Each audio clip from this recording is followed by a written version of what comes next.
बार फिर आपका स्वागत कहानी कुर्सी की देख रहे हैं आप। मैं हूं सौरभ शर्मा। हमारे मेहमान आज के अनंत विजय त्रिवेदी जी, प्रोफेसर संगीत रागी जी और समीर चौगांवकर जी। फिर आपका स्वागत। देखिए, दुनिया में जो अभी जंगें चल रही हैं वो तो खत्म हो नहीं रही और नई जंग दिखाई देने लगी है। क्या अमेरिका वेनेजुएला पर हमले की फाइनल तैयारी कर रहा है? आप कहेंगे वेनेजुएला कहाँ है? इतना छोटा देश भी नहीं है, अमेरिका के नीचे ही है, साउथ अमेरिका में। लेकिन क्या अब ट्रंप इतनी तैयारी करने के बाद, माहौल बनाने के बाद वेनेजुएला पर हमला करेंगे? ट्रंप ने पहले वेनेजुएला पर अटैक की धमकी दी थी, लेकिन अब उन्होंने एक नया दांव चला है। कल ट्रंप ने एक ट्वीट किया और साथ में वेनेजुएला के नेता निकोलस मादुरो से फोन पर बात की। इनको आतंकवादी कहते हैं ट्रंप, और कहते हैं दुनिया के सबसे बड़े ड्रग कार्टेल के मुखिया हैं, फिर भी इनसे फोन पे बात की। और ट्रंप ने निकोलस मादुरो को राष्ट्रपति पद छोड़ देने की वार्निंग दी है। और ट्रंप दरअसल ये चाहते हैं कि निकोलस मादुरो खुद राष्ट्रपति का पद छोड़ दें और इनकी जगह अभी इस बार का जिनको नोबेल शांति पुरस्कार मिला, मारिया कोरेना मचाडो, उनको वेनेजुएला का राष्ट्रपति वो बनाना चाहते हैं। ट्रंप ने वेनेजुएला और उसके आसपास के एयर स्पेस को बंद करने का ऐलान कर दिया है। उन्होंने हाल के दिनों में वेनेजुएला के राष्ट्रपति निकोलस मादुरो पर लगातार हमले बोले हैं और उन पर ड्रग तस्करी का आरोप लगाया है। और वहां से निकलने वाले, उसके आसपास गुजरने वाले बहुत से जहाज़ों पर उन्होंने बॉम्बिंग की है, जिसमें 80 से ज़्यादा लोगों की मौत हो गई है। उनका एक्सक्यूज़ ये है कि वेनेजुएला से मेरे देश के अंदर ड्रग तस्कर आते हैं और वो ड्रग्स हमारे देश को बर्बाद कर रही हैं। लेकिन दुनिया मान रही है कि ये केवल एक बहाना भर है। वो उस हिस्से में दरअसल एक्चुअली अपनी पसंद का नेता चाहते हैं। निकोलस मादुरो, ये बात सही है कि वो कोई डेमोक्रेट आदमी नहीं है, वो एक डिक्टेटर है और उनके खिलाफ एक लंबी लड़ाई मारिया मचाडो ने लड़ी है। इसलिए उनको इस बार का नोबेल शांति पुरस्कार, जो ट्रंप साहब की बड़ी हसरत थी, वो चाहते थे। उन्होंने कल भी एक इंटरव्यू में ये बोला कि ओबामा तो केवल जीत गया इसलिए उसको दे दिया था नोबेल का पुरस्कार, मैंने तो इतने काम किए तब भी मुझे नहीं मिला। लेकिन खैर कोई बात नहीं। अब वो चाहते हैं कि यहाँ वेनेजुएला में सत्ता परिवर्तन हो, लेकिन इसके लिए उन्होंने वहाँ अपने आसपास के मित्र देशों में फौजें तैनात कर रखी हैं। अपने सबसे बड़ा एयरक्राफ्ट कैरियर USS जेराल्ड जो है वो वहाँ पर तैनात किया हुआ है। ये सब भूमिका थी। लेकिन कल जो उन्होंने ऐलान किया, कि उस ऐलान में उन्होंने ये लिखा है कि सारे देश, लैटिन अमेरिका कंट्रीज, सारे ड्रग डीलर, सारी एयरलाइंस, सारे पायलट, कृपया ध्यान दें, वेनेजुएला का एयर स्पेस आज से बंद किया जाता है। ये ऐसा है कि कोई देश अपने बगल के देश के लिए अनाउंस कर रहा है कि इसका एयर स्पेस मैंने बंद कर दिया है। मतलब इसके एयर स्पेस के अगर ऊपर कोई जाएगा तो मैं उस पर हमला करने का राइट रखता हूं। तो यह ऐलान कर दिया है अब डोनाल्ड ट्रंप ने। और इससे पहले ये खबरें आ रही थी कि वेनेजुएला के राष्ट्रपति वैसे तो बड़ा टफ पोजीशन ले रहे थे, लेकिन वो कोई जगह ढूंढ रहे हैं भागने की, और वो जगह टर्की भी हो सकती है, क्योंकि एर्दोगान दुनिया के हर ऐसे किसी आदमी से हाथ मिलाने के लिए तैयार हैं। तो वो टर्की भाग सकते हैं, ये भी चर्चाएं हैं। एयर स्पेस, अमेरिका कह रहा है मैंने वेनेजुएला का एयर स्पेस बंद कर दिया। अब एक बात मुझे बताइए कि आरोप क्या है? इलेक्शन में रिगिंग करके जो है वो राष्ट्रपति बने हैं। दूसरा, ड्रग ट्रैफिकिंग का इल्ज़ाम है जी, और ह्यूमन राइट्स वायलेशन का इल्ज़ाम है। यदि इन तीन कसौटी को आप मान लें तो लैटिन अमेरिका के कितने कंट्री को अटैक करना चाहिए ट्रंप को? मुझे लगा आप कहेंगे ग्वाटेमाला से मुनीर को भी टर्की में होना चाहिए। नहीं, बिल्कुल पनामा में तब नहीं करना चाहिए, ग्वाटेमाला में नहीं करना चाहिए, हर जगह करना चाहिए। मूल बात यह है कि वेनेजुएला की सरकार को बदल करके, जैसा आपने कहा, वो अपना एक पिट्ठू सरकार वहां पर स्थापित करना चाहते हैं। इनकी बात हो रही है, इन महिला नोबेल पुरस्कार बस इतनी ही सी बात है।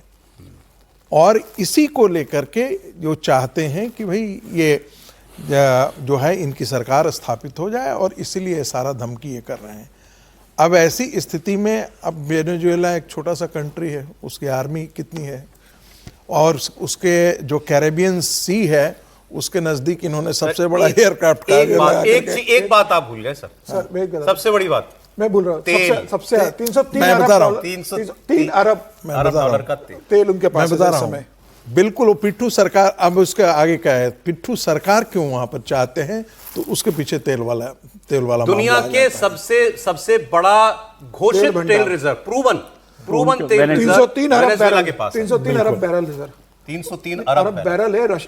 सऊदी अरब से भी ज्यादा है, कनाडा से ज्यादा है, ईरान से ज्यादा है। अमेरिका से तो 5 गुना ज्यादा है जितना अमेरिका को है।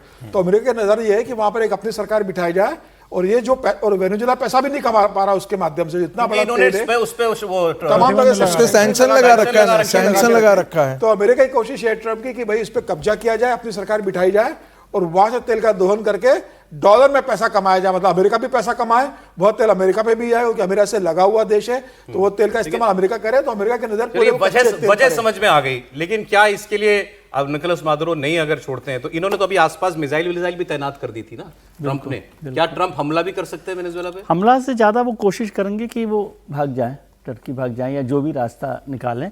और आपको याद हो जिस दिन नोबेल पीस प्राइज अनाउंस हुआ था, हम लोग यहीं थे जब माचेडो को हुआ था। माचेडो ने सबसे पहला धन्यवाद ट्रंप का किया था, जबकि उस समय हो रहा था कि ट्रंप साहब नाराज होंगे, और वो उन्होंने कहा भी कि मेरी वजह से हुआ। माचेडो ने भी कहा कि ट्रंप साहब को मैं शुक्रिया अदा करना चाहती हूँ कि उनकी वजह से हुआ है। तो वो चाहते कि एक वहाँ पर ये सत्ता परिवर्तन हो जाए, वो राष्ट्रपति हो जाए और वो भाग जाए, बिना युद्ध के भी हो जाए। और असली वजह तो तेल है, तो बाकी सारी कहानियाँ तो आप जो रचना चाहें रच दीजिए ड्रग्स कार्टेल को लेकर। वो तो इतनी मजेदार कहानी है, इन्होंने कहा ये दुनिया का सबसे पावरफुल ड्रग कार्टेल का मुखिया है, तो उसने जवाब क्या दिया इन्होंने, वेनेजुएला के राष्ट्रपति ने बोले अरे तुम कह रहे हो मेरे यहाँ से कोकेन जाती है, मेरे यहाँ तो कोकेन बनाने वाला पत्ता भी नहीं उगता मेरे देश के अंदर, और जो ड्रग मेन आती है वो चाइना से आती है। बिल्कुल उन्होंने सही कहा। कार्टेल का नाम तो बहाना है, वो तेल पर नजर है और वो तेल को चाहते हैं, इसीलिए वो सैंक्शंस भी वहां पर चल रही हैं। माचेडो आ जाएंगी तो फिर उनका रास्ता आसान हो जाएगा। और वैसे अच्छी बात है कि नोबेल पीस प्राइज चाहने वाला आदमी हर जगह युद्ध पर कहीं ना कहीं नजर रखे हुए कि कहाँ मैं करा दूं, कहाँ करा दूं, क्योंकि अफगानिस्तान के थ्रू, पाकिस्तान के थ्रू अफगानिस्तान पे करा दें, वेनेजुएला में करा दें, कहीं और ईरान में करा दें। फिर वो कह रहे हैं जेलेंस्की को भी मरने तो, जो तुम यदि नहीं कर रहे हो तो कहाँ पर ये पीस एक्सरसाइज हो रही है उनकी? ये सब करने के बावजूद ट्रंप की अपने देश में क्या पोजीशन है? अपने सेकेंड टर्म के सेकेंड ईयर में आ गई है और जनता का समर्थन लगातार खोते जा रहे हैं। और एक सर्वे की रिपोर्ट के मुताबिक, अमेरिकी सर्वे की रिपोर्ट के मुताबिक, ट्रंप की अप्रूवल रेटिंग बिल्कुल जबरदस्त तरीके से धड़ाम हो रही है। इनकी करंट अप्रूवल रेटिंग इस वक्त है 36%। 36%। अब फॉर कंपैरिजन, अभी लास्ट रिसर्च में मॉर्निंग कंसल्ट में नरेंद्र मोदी की रेटिंग थी 70%, 75% शायद, जो भी। तो ये अपने बेस को, जितनी की लोवेस्ट न्यूनतम अप्रूवल रेटिंग ट्रंप की रही है, उसको ये टच करने वाले हैं, जो 2020-21 की इनके पहले टर्म में 34% थी। तो 36% पे तो ये आ चुके हैं। 60% जनता कह रही है कि हम ट्रंप के काम से निराश हैं, और उन्होंने ट्रंप के अभी के दौर को खराब कैटेगरी में रेट किया। It is a bad phase for America. 26% लोग ऐसे हैं सिर्फ जिन्होंने ट्रंप के काम को संतोषजनक बताया है। इस सर्वे रिपोर्ट के मुताबिक 18 से 29 साल के यूथ जनरेशन का भरोसा अब ट्रंप पर बिल्कुल नहीं है। ये अप्रूवल रेटिंग 31% है, मतलब यूथ में केवल 31% की अप्रूवल रेटिंग है उनकी, जो इशारा कर रही है कि युवा वोटर्स, स्टूडेंट्स, ये ट्रंप से बिल्कुल नाखुश हैं। 30 से 49 साल की उम्र आयु के जो पब्लिक है, उसमें इनकी रेटिंग थोड़ी सी बेहतर है, 35% के करीब है, मतलब यहां भी 65% ट्रंप के खिलाफ है।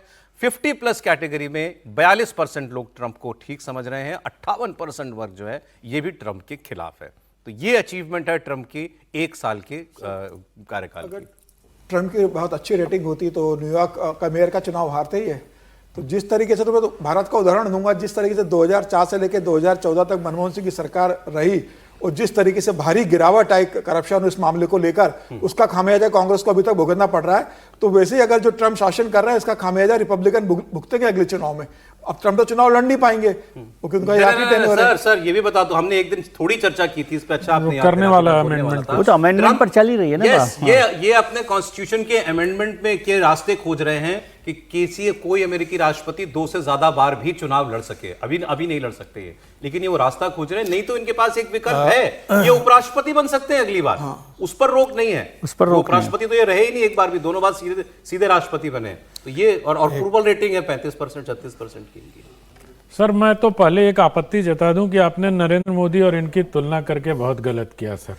कहाँ नरेंद्र मोदी, कहाँ ट्रंप, कोई तुलना ही नहीं है। हालांकि ये भी नेशन फर्स्ट, वो भी अमेरिका, मेक अमेरिका फर्स्ट करते हैं, लेकिन ट्रंप का ध्यान डोमेस्टिक मसलों पर है ही नहीं सर। आप वहाँ देखिए जो ये रेटिंग्स आ रही हैं या जो वहाँ पर जो प्रॉब्लम आ रही है, जिस प्रकार से उन्होंने टैरिफ वार किया है और टैरिफ के कारण जो सामान महंगे हुए हैं, उसका असर किस पे पड़ा? पड़ा तो अमेरिका की जनता पे भी ना। जो एक्सपोर्टर थे उन्होंने बढ़ा दिए दाम, और ये असर जो पड़ा है ये छोटे छोटे चीजों पे पड़ा है। $4, $5, $6। ये लोग क्या हुआ, जो $6 का सामान था वो $7 का हो गया। तो एक्सपोर्टर को बहुत ज्यादा फर्क नहीं पड़ा और जो इंपोर्ट कर रहा है उसको बहुत ज्यादा फर्क नहीं पड़ा, लेकिन वो $1 ट्रांसफर हो गया जनता के पास। तो ट्रंप और उनके प्रशासन को ये लग रहा है कि ये छोटी छोटी चीजें हैं, लेकिन जब छोटी छोटी चीजें ही मिलकर कोई बड़ी व्यवस्था को जन्म देती हैं, तो मुझे लग रहा है कि ट्रंप को जिस प्रकार से अमेरिका की जनता को समझना चाहिए, और जो सर्वे आप दिखा रहे हैं जिसमें इस प्रकार से जेन जी तो नहीं कहा जा सकता है क्योंकि उसमें कुछ मिलेनियल और कुछ अल्फा भी होंगे, तो मुझे लगता है कि अगर युवाओं का विश्वास उन्होंने खो दिया है तो अगला टर्म तो बहुत मुश्किल है। और अमेंडमेंट करा भी अमेंडमेंट करा लेंगे, हालांकि बहुत मुश्किल है। अमेरिका वेनेजुएला नहीं है कि ट्रंप की बात मान लेगा। अमेरिका में ट्रंप को अमेरिका से ही जूझना पड़ेगा, और वहां की संसदीय परंपराएं या वहां की संवैधानिक व्यवस्था इतनी मजबूत है कि ट्रंप के कई ट्रंप खड़े हो जाएंगे तो उसको बदलने में बहुत मुश्किल। वही मैं कह रहा हूँ, फिर वो संशोधन कैसे कराएंगे? इसलिए क्योंकि उनको एक स्पेशल मेजोरिटी की जरूरत पड़ेगी सीनेट के अंदर और दोनों हाउस में, हाउस ऑफ रिप्रेजेंटेटिव में, तो ये उनके पास क्षमता नहीं है। इसलिए जो कॉन्स्टिट्यूशनल अमेंडमेंट की बात करते हैं उसको कहा जाता है, अमेरिका के लिए कहा जाता है कि ये बहुत ही कठोर संविधान है, यानी कि उसमें संशोधन करना। हम लोग आज से 134 के आसपास संशोधन हम कर चुके हैं, पता नहीं कितना है, लेकिन अमेरिका के अंदर संविधान संशोधन करना एक बहुत टेढ़ी खीर है, बहुत ही मुश्किल काम है। तो इस आधार पर यह संभव नहीं दिखाई देता है। और कोई व्यक्ति यदि प्रेसिडेंट से वाइस प्रेसिडेंट की तरफ आए, मुझे नहीं लगता है कि ऐसा भी कोई नजीरवार है कि नहीं? ट्रंप ऐसा करेंगे नहीं। लेकिन इसमें कोई दो राय नहीं है कि जिस नारे के साथ वो आकर के यहाँ पर रहते हैं कि मेक अमेरिका ग्रेट अगेन, वो कहीं से होता हुआ नहीं दिख रहा है। अब जो ये इन्होंने जो रूस यूक्रेन में यूक्रेन के साथ किया, उससे तो अमेरिका की अपने साथियों में जो बेइज्जती हुई है, बेइज्जती ट्रंप ने कराई है, उसका तो कोई सानी नहीं दिखाई देता किसी दुनिया में, किसी देश में। रूस और यूक्रेन की जंग के बीच अब एक बहुत विस्फोटक खुलासा अमेरिका के अखबार वॉल स्ट्रीट जर्नल ने किया है। इन्होंने बहुत बड़ा दावा करते हुए वॉल स्ट्रीट जर्नल ने लिखा है कि ट्रंप शांति के लिए रूस यूक्रेन जंग नहीं रोकना चाहते, बल्कि अपने प्रॉफिट के लिए रुकवाना चाहते हैं। इनके जो विशेष दूत और दोस्त हैं स्टीव विटकॉफ, जिनको वहां भी भेजा हुआ है इन्होंने रशिया और यूक्रेन से बात करने के लिए, उनके हवाले से यह कहा गया, स्टीव विटकॉफ ने वॉल स्ट्रीट जर्नल से इंटरव्यू किया और उसमें उन्होंने बातें बताई। उन्होंने कहा कि रूस से अमेरिका बिजनेस के लिए नेगोशिएट कर रहा है, शांति के लिए नहीं, बिजनेस के लिए। पीस डील्स को लेकर यूक्रेन से लेकर यूरोप के देश अब इस पर सवाल उठा रहे हैं और कहा जा रहा है कि रूस की ज्यादातर बातें जो हैं, शर्तें, वो अमेरिका ने अपने इस शांति प्रस्ताव में रख ली। और वॉल स्ट्रीट जर्नल का दावा है कि ऐसा सिर्फ बिजनेस के लिए किया गया। जंग का अपडेट यह है कि यूक्रेन ने ब्लैक सी में रूस के 2 ऑयल टैंकर्स को ड्रोन से निशाना बनाया है, जिसका अब पुतिन विध्वंसक जवाब दे सकते हैं। बल्कि ज़ेलेंस्की का एक स्टेटमेंट है हमारे पास, शायद लेटेस्ट, वो मैं आपको दिखा दूं। Тривають роботи після нічного удару російських ракет і дронів. Масштабний був удар. Енергетика – основна ціль. Тут Росія не змінює свою тактику і досі намагається завдати Україні саме такого болю перед зимою. Важливо, що ми протидіємо. Важливо, що є збиття. 19 ракет вдалося збити. Серед них балістика. Подавлено також майже 560 безпілотників серед. अब आप इसमें शब्द पर गौर कीजिएगा, आप पढ़ रहे होंगे, हमने उसको आपके लिए ट्रांसलेट किया था। उन्होंने अमेरिका की भूमिका की तारीफ की और कहा कि इस जंग को सम्मानजनक नतीजे तक पहुंचाने के प्रयास हो रहे हैं। सम्मानजनक नतीजा यही बताता है कि इस वक्त कितने कमजोर हो चुके हैं ज़ेलेंस्की, या कमजोर कर दिया है उनको ट्रंप ने। ये उनका साथ पूरी तरह छोड़ने का ऐलान कर दिया है अगर ये सारी शर्तें नहीं मान लेते हैं। तो ये उन्होंने साफ साफ अपने बयान में बता दिया। अभी पुतिन ने कल बहुत सारी बातें कही थी वहां मीडिया में से बात करते हुए। उसका institute of study of war ने सर उससे कुछ निहितार्थ जो थे उसमें से निकले, वो लिखे हैं। इनका कहने का उसमें कहा, इनका उन्होंने जो मतलब निकाला कि पुतिन के कहने का मतलब यह है कि रशिया कोई पीस ट्रीटी साइन नहीं करेगा मौजूदा यूक्रेनियन सरकार के साथ। और दूसरा वो ये कह रहे हैं कि कि पुतिन जो हैं वो इस पीस प्लान को रिकॉग्नाइज नहीं करते, क्योंकि उन्होंने कहा था ये कोई मसौदा नहीं था, ये तो पॉइंट्स ऑफ डिस्कशन थे। तो उन्होंने कहा वो इस पीस प्लान को रिकॉग्नाइज कर ही नहीं रहे हैं, वो जंग रोकने में इंटरेस्टेड नहीं हैं, क्योंकि पुतिन को ये मालूम है कि मैं इस वक्त बड़ी तेजी से उस लक्ष्य की तरफ पहुंच गया हूं जो मुझे 4 साल पहले चाहिए था। तो मुझे कोई जल्दी नहीं है जंग रोकने की, ये सब बातचीत होती, ये सब होता रहेगा। अब ये सवाल था आखिरी जो जहां से हमने शुरू किया कि ट्रंप पैसे के लिए सब करा रहे हैं। कितना पैसा? $2 ट्रिलियन। ट्रंप के आज अपने सारे दूत वहां जाकर रूस के लोगों से ये कह रहे हैं कि आपकी इकोनॉमी तो ठप पड़ी हुई है जंग की वजह से, आप जंग रोको और आपके साथ हम, जिसमें खुद ट्रंप के सहयोगी शामिल हैं, वो बिजनेस डील्स करेंगे, आपकी बड़ी बड़ी कंपनियों में पार्टनरशिप लेंगे। अमेरिका के बड़े बड़े अरबपतियों के नाम छपे हैं रिपोर्ट में कि वो आपकी इस ऑयल कंपनी में या उस मिनरल कंपनी में हम साझेदारी करेंगे, और ये पैसा जो है आप भी कमाइए हम भी कमाएं, और इसमें यूक्रेन कहीं नहीं है इस बीच में।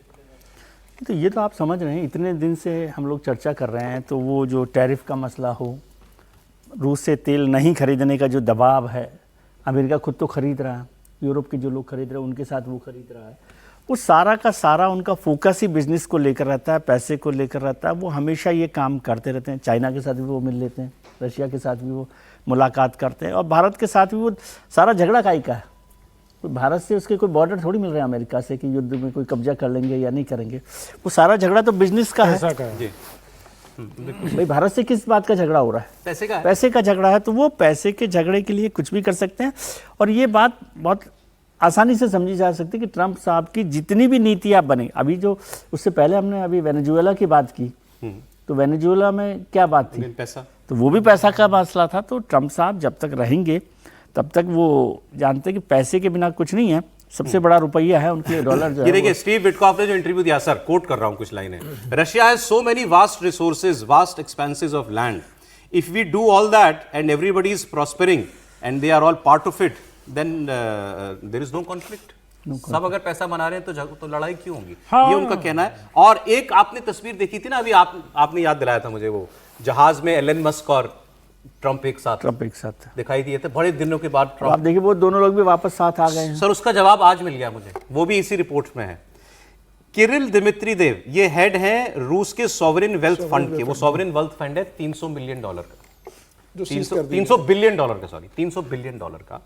तो वो इन्होंने उस वेल्थ फंड के जो हेड हैं किरिल दिमित्रीदेव, ये कह रहे हैं कि ये पैसा मैं अमेरिकी कंपनियों के साथ जॉइंट वेंचर देने के लिए तैयार हूं, और उसमें एक कंपनी कौन सी है?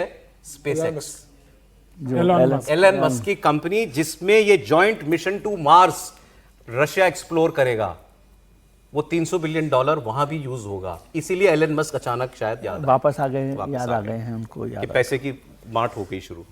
तो ये खेल है। अब इसमें ज़ेलेंस्की का क्या विचारेगा? अभी उनका और भी 2 बड़ा ये है, जैसे सेकेंड वर्ल्ड वॉर के बाद यूरोप के रिकंस्ट्रक्शन प्लान चला था, मार्शल प्लान चला था, वैसे ही अभी गाजा में रिकंस्ट्रक्शन प्लान में और उसमें भी जो है वो ट्रंप के जो बिजनेस लोग हैं, बिजनेस पार्टनर्स हैं, उनका बहुत बड़ा स्टेक है।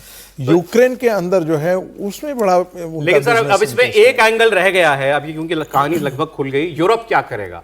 बताया जा रहा है यूरोप इस सबसे बहुत नाराज है। पहले इस खुलासे से नाराज था कि तुमने रूस का लिखा हुआ समझौता हमको अपना बता के पेश किया, और अब इस खुलासे के बाद तो और ज्यादा यूरोप अपने आप को ठगा हुआ महसूस कर रहा है। और यूरोप एक टफ स्टैंड ले सकता है, जिसमें वो अमेरिका से काफी हद तक एक एडवर्सेरियल रिश्ता उसका बन सकता है, ये भी कहा जा रहा है। देखिए यूरोप क्या करता है। दिल्ली की बड़ी खबर इस वक्त मैंने आपको बताई थी। दिल्ली पुलिस के स्पेशल सेल ने 3 आतंकवादियों को गिरफ्तार किया था। पाकिस्तान की खुफिया एजेंसी ISI से इनके जुड़े होने की बात सामने आई थी। कुमार सोनू इस खबर पर और आपको डिटेल देंगे। जी सोनू बताएं।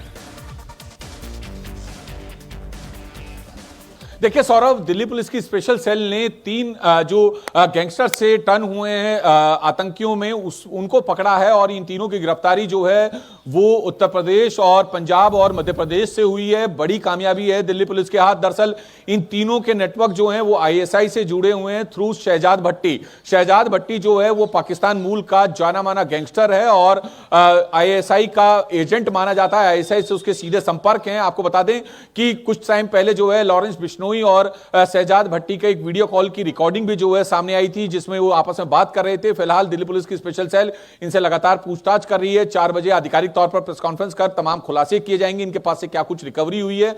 ये अभी इस तमाम जानकारियों का आने का इंतजार है, लेकिन सीधा सीधा आईएसआई के नेटवर्क से जुड़े हुए थे ये तीनों लोग और तीनों को जो है दिल्ली पुलिस की स्पेशल सेल ने गिरफ्तार किया है मध्य प्रदेश, उत्तर प्रदेश और पंजाब से। जी कुमार सोनू, बहुत शुक्रिया आपका। तो ये दिल्ली पुलिस ने 3 लोगों को पकड़ने में कामयाबी हासिल की है।